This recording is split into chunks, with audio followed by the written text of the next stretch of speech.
In this video, I'm going to be showing you how to 1v1 your friend in CS2, so be sure to watch this video until the very end to prevent any mistakes in the process. The first step is to go to your settings and make sure that under Game, at the very top, Enable Developer Console is clicked to Yes. And then you're going to make sure that you know your keybind for toggling the console. So then once you're there, you're going to go back to your home screen and toggle your console on and type in map and whatever map that you want. This one says CS Italy, so I'm just going to load it up, and you can X off once that is done.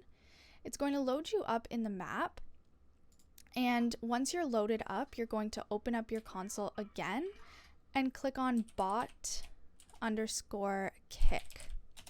Once that's done, all of the bots are now kicked, and you're then going to type in status. So at the very top, there will be an IP address right here. So you're going to copy and paste that and send it to your friend.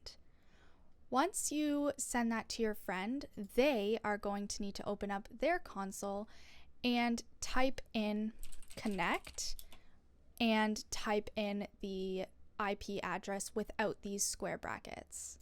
And then once they have joined in, you can then 1v1. Make sure to leave a like, comment, and subscribe to the channel. Thanks for watching, and see you in the next video.